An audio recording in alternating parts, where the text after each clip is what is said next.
يا أيها الذين آمنوا اتقوا الله ولتنظر نفس ما Kalau Anda beli kain kafan, biasanya kalau kita beli di toko-toko kain kafan biasanya tipis, kemudian lebarnya sangat pendek, dan itu akan menyulitkan apabila jenazah itu gemuk besar gitu ya. Kalau jenazah anak-anak mungkin, tapi umumnya saya beli kain kafan itu memang seperti itu. Kalau dikatakan kain kafan, itu kita yang dapat. Makanya saya kalau datang ke toko kain, saya tidak beli kain kafan, beli kain putih gitu ya. Kalau bisa yang lebarnya itu 1,5 dan tebal, sehingga ketika terkena basuhan air dia tidak nerawang kulitnya, tidak transparan kulitnya. Karena kain kafan itu tipis, kalau kita kafani mungkin tidak terlampau airnya, tidak, waktu dibasuh dengan anduk itu tidak menyerap, sehingga masih ada bekas air mandi si mayat. Itu kadang-kadang nerawang, transfer ke kulitnya kan, karena tipisnya kain kafan. Makanya kain kafan terus tebal, lebar, ya kan.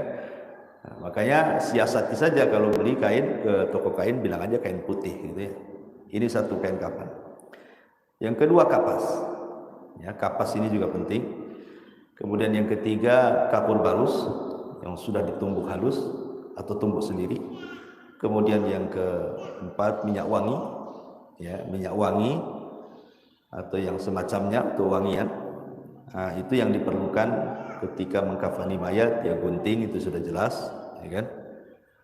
Baik, kebetulan di tempat kita sudah ada kain kafan. Yang pertama yang harus dilakukan adalah pembuatan tali dulu. Ini tali ya. Tali ini bisa dibuat ganjil. Bisa 3, bisa 5, dan bisa 7. Ya, tergantung. Kalau mayatnya panjang, besar, berarti talinya perlu banyak supaya tidak tersingkap, kan itu ya. Kalau talinya sedikit kan nanti yang sebelah sini tersingkap. Idealnya sih 5 atau 7 lah. Kita ambil yang 5 saja. Jadi pertama yang harus dilakukan adalah letakkan tali dulu. Coba satu orang bantu. Nah, ini letakkan tali satu, kan? Kemudian 2, agak rapat sini, oke. Kemudian 3, oke. Kemudian 4,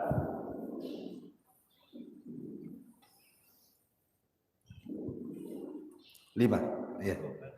Tampil yang 5. Oke. Sudah. Maka setelah ini, sekali lagi ini kenapa tali dulu? Supaya memudahkan mengikat. Inilah kain kafan yang selalu saya beli di pasar. Coba bantu bentangkan. Untuk sebelah sini.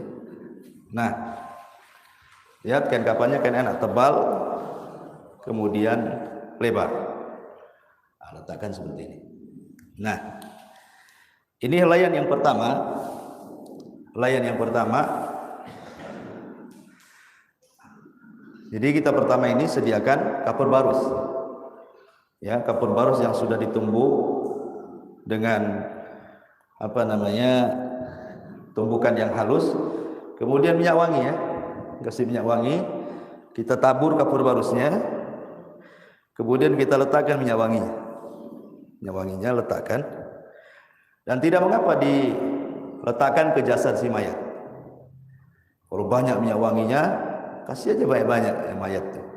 Kalau nggak ada ya cukup keningnya saja, lehernya, ya kan, ketiaknya. Ya, kalau nggak banyak minyaknya, ya, tapi kalau banyak bisa kita kasih si mayat, ya, nggak banyak-banyak, biar wangi dia kan. Nah, itu rambutnya. Intinya bawa kain kafan, letakkan kapur barus, kemudian minyak wangi. Ini satu helai. Baru kemudian ke helaian yang kedua. Oke.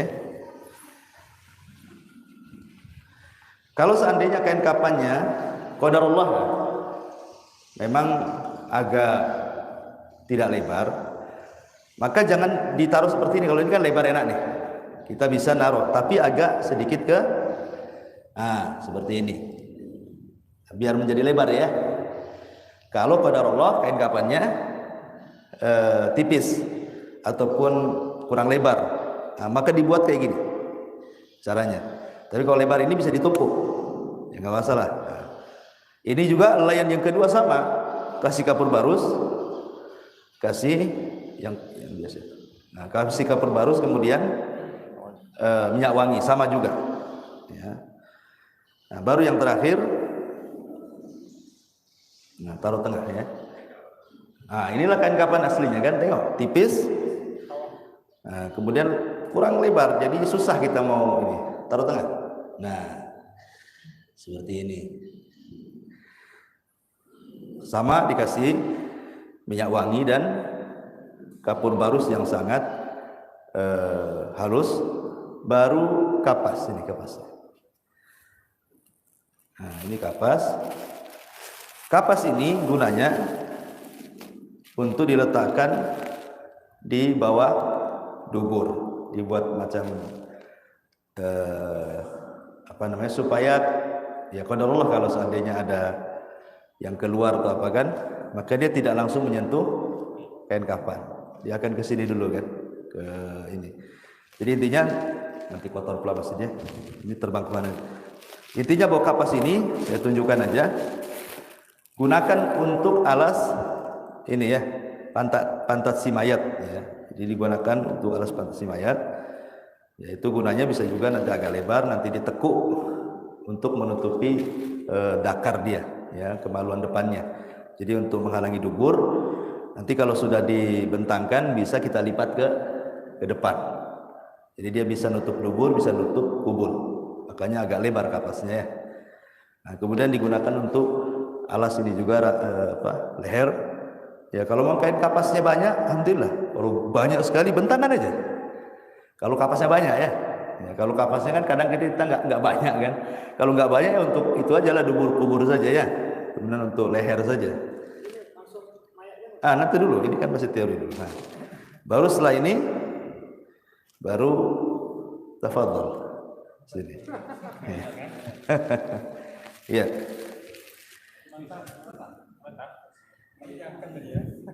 Silakan. Agak sini, agak mundur. Sebaiknya tuh, silakan. Nggak pakai bantal ya. Nanti sulit bantalnya kena pula. Jadi posisi masih mayat ini di tengah. Ingat bahwa ini tangan supaya nanti tidak bergerak saat dikafani, sebaiknya diikat. Jadi diikat. Ini ya. Ini. Nah, ini sebaiknya diikat supaya tidak bergerak. Ya, takutnya kalau bergerak ketika itu kain kafannya terbelah nanti. Ini diikat sini ya, jempol ini diikat. Ya, boleh juga dikasih kayak kapas di sini, baru diikat. Jadi enggak bersentuhan ini dengan ini, kasih kapas ini, diikat seperti ini. Ya, tadi kan kapasnya kan sudah banyak, bisa nanti kapas yang sisa itu dilipat ke sini. Nah, baik, mana tadi sarung? Ini kan kondisi mayat dari tempat pemandian. Kan dalam kondisi ditutup auratnya seperti ini kan. Ini dalam proses kita angkat dari pemandian ke tempat kafan, masih dalam posisi seperti ini ya. Maka kapas-kapas kalau memang tersisa banyak bisa kita letakkan di ketiak sini, sepeda ini, nah, kan gitu ya. Ini sama juga, kasih ketiak sini, kemudian kasih kapas di sini, dan begini ini ditali. Nah, ini tali di sebelah sini, sebagaimana tadi kaki juga ditali kan. Jadi supaya gunanya apa? Supaya tidak bergerak nantinya. Takutnya kegoncang-goncang ini nobrok gini kan, nanti kan kapannya pula lepas. Nah, makanya kenapa harus ditali di sini? Supaya mayatnya nggak bergerak, gitu ya. Jempol itu. Jempol ya. Iya jempol, bisa juga di sini terserah. Bisa di sini, bisa di jempol, terserah lah. Yang penting intinya dia nggak bergerak, gitu ya. Karena khawatir kalau tergoncang-goncang nanti gini dia. Nah, nanti dia terbelah. Kalau umpamanya pas tali kapannya tidak kuat, Ini tebal kan? Makanya fungsinya itu diikat. Itu juga kaki. Nah, supaya biasanya kan ada mayat itu yang nganga kan? Nah, maka diikat saja sini. Kasih kain kapas dulu sini ya. Kemudian diikat di sini. Supaya jangan menganga dia. Takutnya ada hewan-hewan masuk kan? Nah, seperti ini. Nah, jadi kemudian kasih kapas bulat-bulat, masukkan di setiap lubang. Sekali lagi fungsinya supaya jangan ada hewan masuk. Kasih kapas, kasih sini hewan. Ini ya. Intinya jangan sampai ada lubang supaya nggak masuk hewan-hewan di situ. Taib sampai di sini. Baru sekali lagi sebagaimana memandikan juga didahulukan dari yang kanan, maka ketika mengkafani pun dari yang kanan sebelah situ. Sebentar dulu. Nah, ini Posisi sedekapnya Ustaz. Kanan kiri di atas sama aja. begini sama aja kanan. Kayak orang sholat. Orang sholat kan kanan dulu kan. Berubah sendiri. Alhamdulillah paham. Ya. Jadi begini dulu ya. Nah, ini jangan dibuka dulu ya. Anduk ini jangan dibuka karena masih nampak aurat. Ya biarkan dia di situ. Jangan dibuka. Sebab kalau dibuka nampak aurat. Baru nah gini. Nah, kalau sudah tidak nampak aurat, baru kita cabut. Nah, ya. Kalau ini kurang lebar. Pokoknya intinya kalau memang masih nampak aurat baru belahan yang kedua. Nah, ini satu, kemudian kanan. Nah, ini baru. Nah, biar rapi di ini. Masukkan. Nah, yang kencang. Nah, masukkan sini. Nah.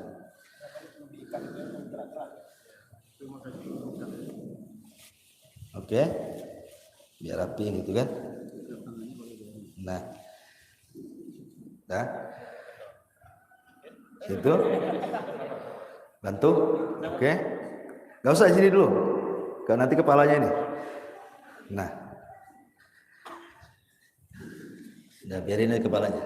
Dilipat dulu ke dalam. Sebaiknya antum kalau motong kapan, lebihkan 1 meter dari kepala atau minimalnya 50 cm. Nah, juga lebihkan 1 meter dari kaki atau minimalnya 50 cm. Ya, supaya untuk bisa ditekuk nantinya. Nah, coba gini. Satunya lagi, ikat. Nah, seperti ini ya. Jadi kenapa harus dilebihkan di sini? Kayak mermaid ya. Nah, supaya kita ini tidak jadi pocong di sini ya. Takutnya kalau pocong ini nanti dia lepas talinya kan. Nah, tapi kalau kita ikat seperti ini aman, nggak akan lepas. Nah, diikat seperti ini kan, aman dia. Kenapa harus lebihkan tadi? Supaya ini, dan kalau bisa ini jangan ditali mati ya, tali hidup saja. Buka, ya, nah, seperti ini. Nah, ini kenapa dilebihkan seperti ini? Nah, coba bantu Pak Supyan, ikat. Nah,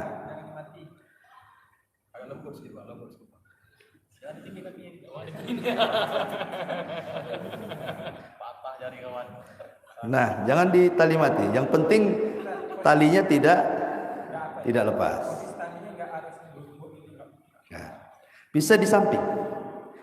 Biasanya paling mudah itu sebaiknya jangan ditali. Ini kan praktik aja. Kalau bisa jangan ditali di sini. Nah, nanti susah ngelepasnya ya. Ya, kalau bisa ini kan saya contohkan saja. Kalau bisa ketika mayat itu kan berbaring ke lambung sebelah kanan kan. Nah, mana kanan? Ini. Begitu. Nah, berarti katanya sebelah kiri. Iya. Oke. Nah, jadi ketika dia dilepas di kuburan kan enak gitu ya. Kalau di ini kan agak sulit terlentang. Kalau di sebelah kiri kan enak nanti lepasnya. Nah, gitu ya. Contoh saja. Iya, dilepas. Tapi nggak perlu diambil, cuman dilepas gitu saja. Belum sampai ke kuburan. Ya. Nah, ini juga sama. Kalau memang belum dikuburkan, ini tunggu, ini untuk leher. Ya. Biasa kan ada keluarga yang tak mau dulu ditutup mukanya kan. Nah, ya cukup untuk seperti ini aja. Seperti ini. Kasih bantal, kasih kain jarik. Mungkin di antara keluarganya ada yang mau nengok gitu kan, kita juga nggak enak kan. Nah, nanti kalau pas mau dikubur, nah baru kita benerin. Ya. Nah seperti ini juga sama. Ini kalau panjang ini kainnya kan enak kan. Kalau 1 meter nih bisa taruh di sini. Jadi bisa dengan terikat dengan leher kan. Cuman kalau kurang seperti ini ya sudah terpaksa kita pocong aja sini. Ya kalau memang terikat seperti ini kan repot nih. Paksalah kita pocong di sini ya. Nah gini. Tapi kalau kita lebihkan pemanya 1 meter bisa kita letakkan ini. Nah jadi nanti ikatannya nyambung dengan ikatan leher. Oke, paham ya di sini? Dah selesai. Kasihan. Nanti kebablasan.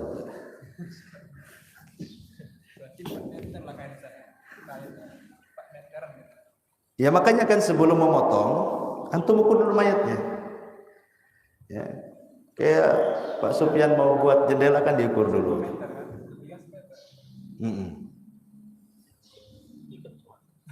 Kasar tadi.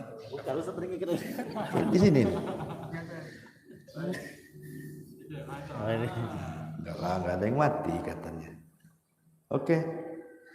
Apa biarkan dia begini? nangis sekarang. Nah. Oke. Kasihan. Kalau di masyarakat umum kan ada jenis-jenis Perempuan sama laki-laki sama. ada pakai baju, ada Iya, saya jelasin ya. Jadi ini kain kafan khusus untuk laki-laki 3 helai. Laki-laki lebih mudah dibandingkan perempuan. Tapi kalau untuk perempuan ada khilaf ulama. Khusus untuk perempuan itu 5 helai. Sudah selesai. Ya. Jadi khusus untuk perempuan ada riwayat 5 helai. Yang 2 itu untuk jilbab dia dan untuk celana dia. Yang 3 untuk bungkus dia. Ya. Tetapi ada yang mengatakan riwayat tentang 5 helai ini lemah.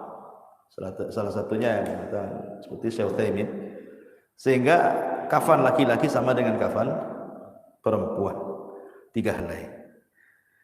Tapi dalam mazhab Syafi'i disunahkan 5 helai. Ingat bahwa ini tidak terbatas laki-laki 3 helai, perempuan 5 helai, tidak terbatas. Ini sunnahnya. Kalau memang kain kafannya seperti yang saya katakan tadi sudah nggak lebar, tipis, maka boleh ditambah. Bagi laki-laki bisa ditambah, bisa jadi 5 helai, 7 helai. Kalau memang nggak bisa bungkus masalahnya kan. Ini tipis, kurang lebar, gemuk pula yang mati kan. Nah, maka bisa 5 helai bisa. Makanya kalau kain kafannya lebar kemudian tebal cukup 3 helai bisa mengikuti sunnah Nabi kan itu. Tapi kalau memang tidak cukup maka terpaksa ditambah nggak masalah. Mudah saja. Intinya sebenarnya kain kafan itu adalah menutup aurat mayat. Itu intinya. Ya, kenapa kemudian ada kain kafan? Itu untuk menutup aurat mayat. Sebab kalau saklek 3 helai sementara mayatnya besar. Dilipat sini masih nampak. Nah, itu kan maksudnya tidak kecapai bahwa kain kafan itu tujuannya adalah untuk menutup aurat si mayat. Makanya ketika di zaman Rasul ada seorang sahabat namanya Mus'ab ibn Umair radhiyallahu anhu. Orang kaya padahal orang tuanya. Tapi dia tidak meninggalkan satu kekayaan sedikit pun. Sampai kain kafannya kurang. Kalau ditarik ke kepala, kaki tampak, ditarik ke kaki, kepala pula tampak. Ya Mus'ab bin Umair itu. Ya. Sampai ketika meninggalnya arsy Allah bergetar karena dia tidak meninggalkan apapun, meninggal dalam perang. Jadi akhirnya mana yang harus ditarik? Yang harus ditarik adalah kepalanya, tarik kepala, kakinya dikasih dedaunan, ya, kemudian dikuburkan. Jadi ada seorang sahabat seperti itu. Wallahu a'lam. Saya kira simpel lah, mudah lah. Baik, selesai. Subhanakallahumma bihamdika asyhadu an la ilaha illa anta astaghfiruka wa atubu ilaik. Allah ta'ala. Assalamualaikum warahmatullahi wabarakatuh.